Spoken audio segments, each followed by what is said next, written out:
You said the other day Donald Trump is a TV star, nothing more, nothing less, and that, quote, if we put him back in the White House, the reruns will be worse than the original show was. Why worse?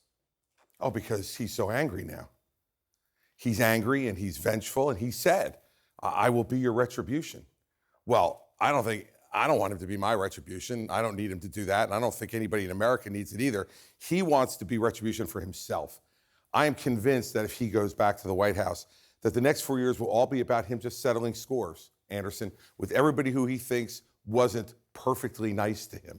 You know, and the bottom line is that if you're lucky enough to become the president of the United States, every day you should wake up thinking about what you do for the people of this country, not what scores you need to settle for yourself. And he has shown himself, and I think particularly in his post-presidency, to be completely self-centered, completely self-consumed, and doesn't give a damn about the American people, in my view, if what the American people want is in conflict with what Donald Trump thinks is best for him. And I don't think that's who we want sitting behind the desk in the Oval Office. I want to ask you about the indictments that we've seen. Yesterday, former Attorney General Bill Barr called the indictment, quote, very damning, and he said if even half of it is true, then he's toast. You're a former U.S. attorney, is he right? It is a very tight, very detailed, evidence-laden indictment, and the conduct in there is awful. I mean, put aside taking the documents in the first place, but then when you start getting asked, Anderson, in May of 21, nicely, with a letter from the archivist saying, could you please give them back? And you ignore it, ignore it, ignore it.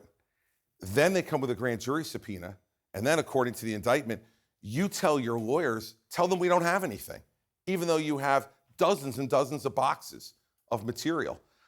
That's obstruction of justice if it's true. And so I think the former Attorney General is absolutely right. And look, I did this for 7 years in New Jersey. We did 130 political corruption prosecutions without a loss. What I could tell you for sure I know about that indictment is there's probably about a third of the evidence they actually have is in that indictment. There's a lot more. There will guaranteed be a lot more. When you're a prosecutor, you never put every card on the table before the trial. And so there's going to be a lot more. As indictments, I mean, you've had a lot of experience with indictments. This one is very detailed. It is. It's what we call in the business a speaking indictment. Because remember, when you're the prosecutor, you can't comment beyond what's in the four corners of that document. So I think that Jack Smith understood that the American people were going to need a fulsome explanation if you're going to bring an indictment against the former president of the United States, and I think he was right. So that is much more detail than you'd see in the typical indictment. But also, don't be fooled. There's a lot more information to come when they go to trial. Specifically, I think there are going to be a lot of witnesses who actually worked for Donald Trump who are now going to be testifying against him. In the 37 counts, what to you is the most egregious? Well, the most? Can I get the 33 most? I mean, you know, because there's so much. I mean, first, it's the nature of the documents that he kept. I mean, battle plans against Iran, nuclear secrets, the presidential daily brief, which has the most important intelligence information that anyone in the country can get. These are not his personal documents. This isn't like his doodle notes on his pad or like a nice, a newspaper article about himself. These are intelligence documents created by the government of the United States. It's our property, and the government's supposed to have that stuff, not laying around. That's one. Two, to suggest to your lawyers that they should lie in response to a grand jury subpoena. I've had a number of people ask me, why did his lawyer make those voice memos about each meeting? I know why he did, because this guy was asking him to lie and break the law, and he wanted a contemporaneous recording of exactly what was happening, when it was happening, because he also knew that Donald Trump, as he's done before, would throw his lawyer under the bus and say the lawyer was lying. The third thing is he is voluntarily putting our country through this. If at any point before the search in August of 22, he had just done what anyone I suspect in this audience would have done, which is say, all right, you're serious? You're serving a grand jury subpoena? Let me just give the documents back. He wouldn't have been charged. He wouldn't have been charged with anything, even though he had kept them for almost a year and a half. None of this had to happen. None of this would happen. This is all him saying, again, it's what I was saying at the top. He's saying, I'm more important than the country. These are my papers. You saw in the indictment His employees were scared. They always call them his boxes. His boxes. He wants his boxes near him. He flew the boxes up to New Jersey for summer vacation. What is this, like they're a family member? I mean, seriously, I got to have my boxes with me. And let me ask you a question. What exactly was he doing with them? Did someone remind him he's not the president anymore? You don't need these things anymore. This is vanity run amok, Anderson. Run amok. Ego run amok. And he is now going to put this country through this when we didn't have to go through it. Everyone's blaming the prosecutors. He did it. It's his conduct. You know him very well. Yes. Why do you think he did it? I mean, He cannot live with the fact that he lost to Joe Biden. He can't live with it. And look, I watched the way Joe Biden's performing. I'd be pretty bummed out too if I'd lost to Joe Biden. But the fact is, he did. And he wants to continue to pretend he's president. He wants the trappings of the presidency around him. And I think one of those trappings is these documents that he can wave around to people as they detail in the indictment. This is secret. I can't show you. I might have been able to show you, but now I can't. But this is what it's about. I had someone call me right after the raid last August and say, you know him so well. Like, is he trying to sell these things to a foreign government? Is he trying to blackmail someone? I said, oh, for God's sake, stop.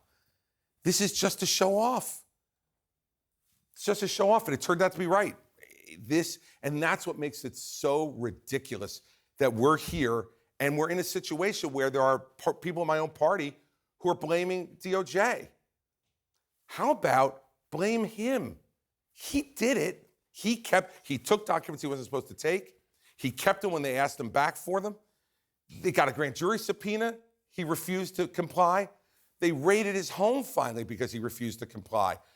All of those things were brought on himself, as was this indictment. I actually want to. A number of prominent Republicans have been reluctant to talk about the substance of actually what's in. I know you've noticed, including Florida Governor Ron DeSantis. He tweeted, "quote The weaponization of federal law enforcement represents a mortal threat to a free society."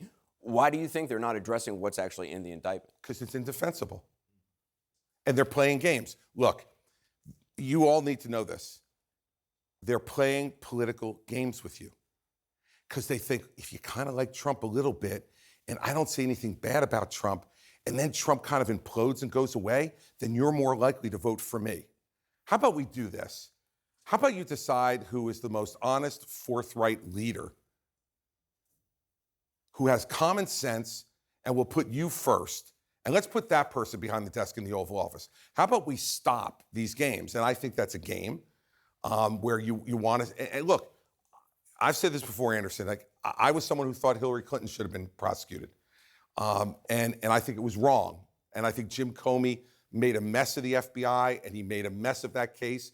Loretta Lynch, I don't know what she was thinking about, and letting Jim Comey announce that no reasonable prosecutor would prosecute that case. He's the FBI director. It's not your decision. It's the Attorney General's decision. And that has made some Republicans rightfully feel like there's two standards. We can have that argument, and we should. We should have that argument, because it's wrong. And I can tell you this, if I'm president of the United States, one thing you can count on for sure, there's going to be an attorney general who I say to him or her, day one, go do your job, and unless you need me for something, leave me alone. Just go and do your job without fear or favor or partisanship. And that's what we need as an attorney general. And I think we can have that argument discussion, and we should. But that should not allow these other candidates to then say, oh, but I don't want to talk about anything else. I saw Lee Zeldin yesterday tying himself in knots to not answer, what do you think of the conduct? Look, everybody, whether you like Donald Trump or you don't like Donald Trump, this conduct is inexcusable, in my opinion, for somebody who wants to be president of the United States. Let's say, for instance, I'm looking at these two leading candidates right now, at Joe Biden and at Donald Trump. Let's say it's 60 years now since the Cuban Missile Crisis.